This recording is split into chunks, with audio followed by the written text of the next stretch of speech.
Dépêchez-vous!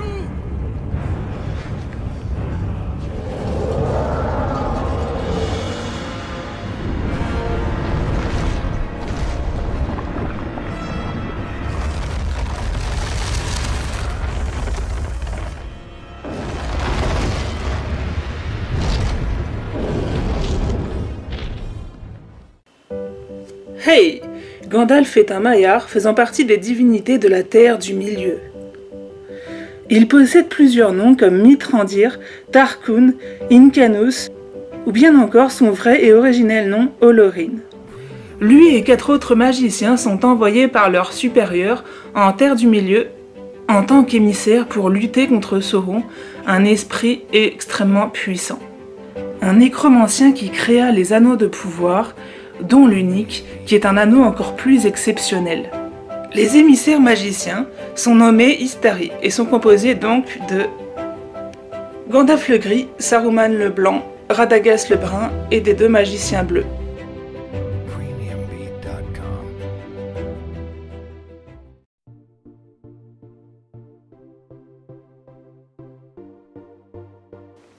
Gandalf arrive pendant l'ère du Troisième Âge en Terre du Milieu et s'entend très bien avec les elfes. D'ailleurs, il fut porteur d'un des 3 anneaux donnés aux elfes et fabriqués par Sauron.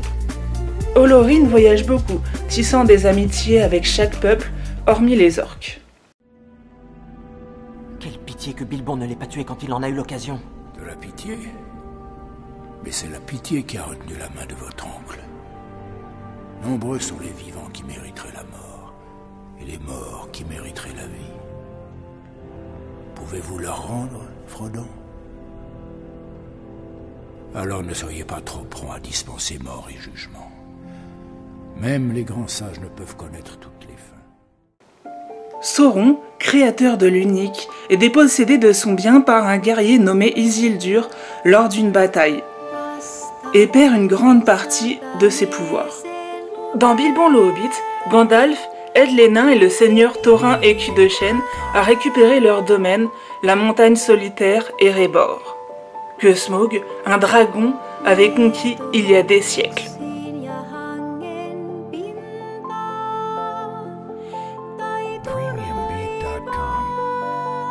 Il recrute un hobbit, un semi-homme, qui fera office de cambrioleur pour voler à Smaug l'Arkenstone, le joyau du roi, une pierre très importante pour les nains. Pourquoi le semi-homme? Je ne sais pas. Saruman pense que seul un grand pouvoir peut tenir le mal en échec. Mais ce n'est pas ce que j'ai découvert. Je crois que ce sont les petites choses, les gestes quotidiens des gens ordinaires qui nous préservent du mal.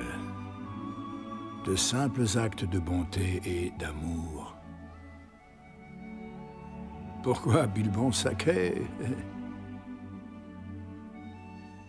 Peut-être est-ce parce que j'ai peur. Et qu'il me donne du courage.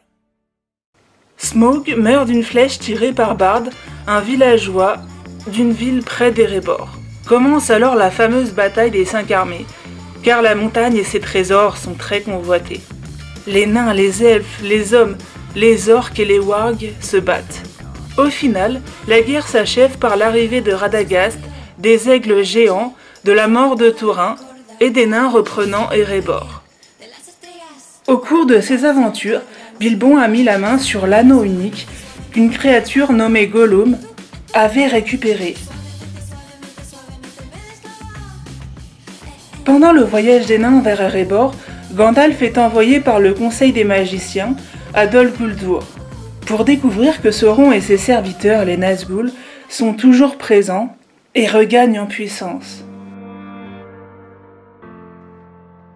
Découvrant que Bilbon possède l'unique, Olorin convainc le Hobbit de le laisser à son neveu Frodon.